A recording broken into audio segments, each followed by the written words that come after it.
So here we're going to look at 6b, which is to perform a Caesar shift. So we'll do the higher one first. You can assume all lowercase text. Perform a Caesar shift of the data by 2 to the right. So, okay, let's go up Python, which for some reason I've closed. Put that over there. So we've got to get them to enter a sentence and then do a Caesar shift on it. So I'll probably give some tips. But I'll go through a couple of bits in a second here. So,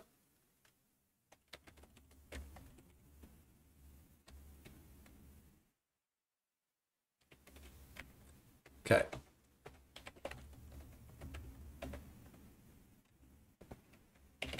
So these are useful things to know, right? I'll probably put something on the website to help with that and say what it does. So here, it's going to print 97 and space because ORD gives you the ASCII value of the thing you put in. So that goes from letter to the ASCII number. And char goes the other way around. So now we know that's 97. If we type 97 in there, we'll get AA or get 97A. That's converting from A to 97. That's converting back. So for example, if I was to get like L equals ORD of A and then do L plus 2, I'm now going to print the character 2 down from L. C. And so that's basically how we perform a Caesar shift. I'm not actually going to get the user to enter a sentence for the first bit. I'm just going to put a sentence in. Because otherwise, every time I'm going to run it, I'm going to have to show you the sentence. So for I in range sentence, length of sentence, and for completion, I'll keep lowercase because I did in my other video. L equals sentence I. There we go. And then print L. Let's just show you that that prints out the letters. There we go. So I'm accessing L every time. So you just got to start to learn that if you don't know what that means. So basically that's a letter. So now what I've got to do is shift it 2 down the alphabet. Simple as that, right? So normally with Caesar shift, I mean, it doesn't say what to do with the spaces or whatever, but we're just going to shift it down. And then if it goes, I'm going to assume we don't touch the spaces. Okay. So what I'm going to do first of all is check. Let's get the number version of L because L is the letter. So the L num equals the ORD of L. So that's going to give me the number. So if I print out L num, what I've done there is I'm going to get the ASCII for hello everyone. Look at that. There you go. HELLO 32 space. So that is giving me. So now I've got these variables L num. This is why I get them into variables rather than just using them, because that way you can sort of break the program down. Like get the letter, get the ASCII version of the letter, print it. But now I need to add 2 to it. So now I could say L num. Now what I need to do is figure out if it's a lowercase or uppercase one. So basically I need to figure out if it's between A and Z. So I need the ASCII values for A and Z, the numbers. So I could do A num equals the ORD of A. Z num equals the ORD of Z. So now that's going to be, let's print out A num and Z num just for no reason whatsoever. So if we look at the top, there we go. 97 is A, 122 is Z. So now we've got to do is if this is greater than 122, actually we don't need A. I don't know why I did A really, but oh well. We just need Z because we're going to the right. If we were going to left and right, you would need A. But I'm going to delete A. We only need Z because we only need to know. Oh no, we need to know if it's between A and Z. So I'm lying because I don't want to do the spaces. I think we should leave the space unchanged and then just encrypt the letters. So now we need to know if it's between a letter or not. Okay. Now I'm going to keep a variable text and I'm going to add our because if we print in Python each time, it's going to print a new line. So I'm going to add whatever we find to text, then print text out at the end. So I'm going to add the encrypted version to this. So this will be the encrypted Caesar shift version of the thing. So we need to say if L num is greater than equal to A num and L num is less than equal to Z num, then basically it's a letter between A and Z.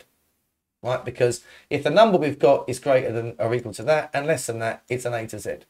So then what we're going to do is we're going to add 2 to it. But now we've got to check if we've gone past Z. But so the problem here is if it goes, well, I'll leave that and then I'll fix that problem after. Okay, so once we've added 2 to it, then we're going to add text equals text plus the CHR of it. So now we're turning it back into a character. Okay, and then afterwards we're going to print the text out. I will go through this in a second if this looks really confusing. There you go, there's the waffly version of it. Wow. So L num equals, if L num is greater than or equal to A num and L num is less than or equal to Z num. Oh, right, no, I didn't. Well, now the only problem with this is I'm not adding else. Actually, I can just put that down there. I don't need else. I'll just basically, if it's a letter, we're going to move it down to. Otherwise, do nothing. So the space will just be left as a space and then for be added back as normal. Right, there we go. So there we go. We've got the space. But we've got a problem. Squiggly bracket and no this. And the reason for that is Y. That is actually a Y. That is actually an exclamation mark. But that's a Y. And the thing with Y is it goes Y, Z, boom. So the next one after Z must be this. Also, we've got capital letters, which I shouldn't have at the moment. I'm going to sort out capitals in a minute as the higher one is that. But either way, it doesn't matter because it's this that's the problem. Because, and let's get rid of the exclamation mark for now because it's confusing. Because the Y is going past 2. So what we've got to do here is go if L num is greater than Z num, then L num equals L num minus 26. And we take 26 off. Okay, simple as that. So we're going to go back. There you go. So it's gone back to A. So let me explain this code out in case there's any confusion.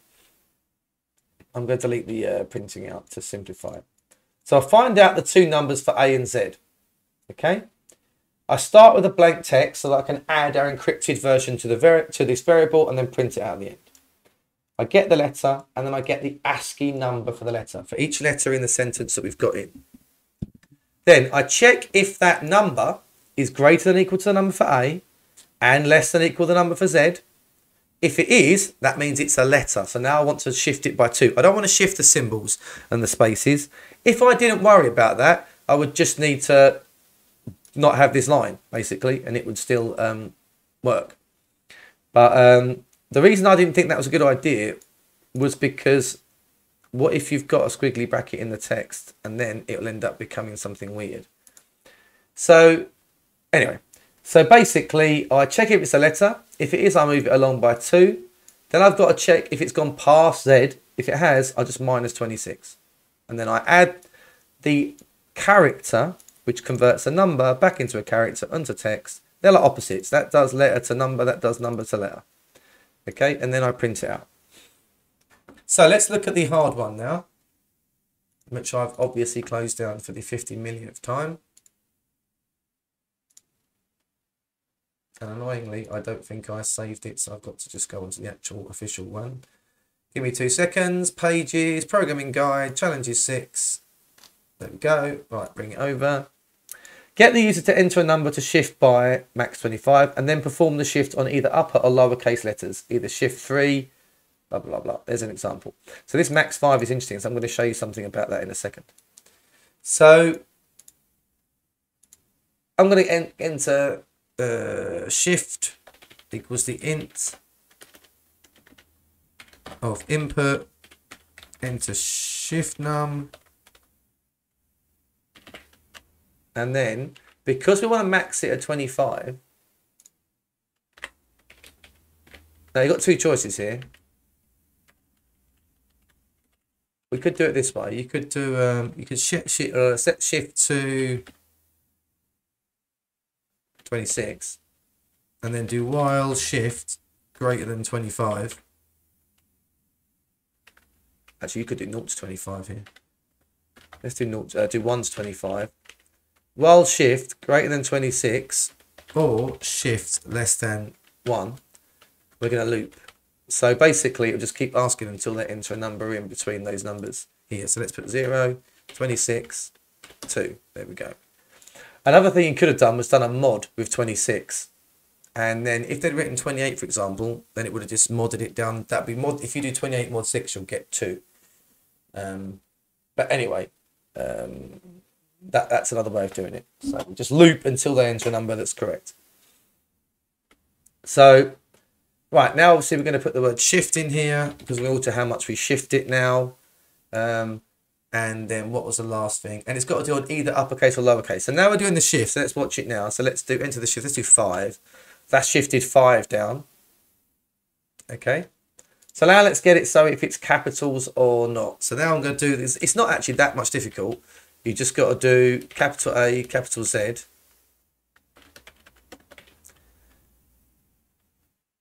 So this will tell you. Right, so now we can do an or, because we're going to say, is it between those two, so lowercase, or is it between the bigger ones, the uppercase? Actually, uppercase comes first, but it doesn't really matter. So basically, if it's between lower A and lower Z, or upper A and upper Z, then we need to do it like this. Oh, actually, that's not a very good idea. I just realised that because we need to do the shift differently. So actually, I'm going to take that off and I'm going to just copy and paste it twice. All right, now if it's between... Now, the reason I can't do that, what I did before was, and this is why it's always good to work it out in your head, is because I can't do the check here on the right one. I need to know whether it's a lowercase or uppercase, so I know whether to check whether it's gone past lowercase or uppercase Z, if that makes any sense. So right here, to explain it all now, I've got lowercase z, uppercase z. I get the sentence and turn it into a number. Then if it's an A to Z lowercase, I shift it, add it on, add the shift, and then if it's gone past Z, I take off 26. But lowercase z. The reason I can't do this in one if statement is because I could do elif here, by the way, if I wanted to, because I need to know. The thing is, like, one of those must be above the other one anyway. So I think because, say for example, C, lowercase c is greater than uppercase z. So I need to know whether it's between each one before I add it. Anyway, it works now, and although it's pointless because I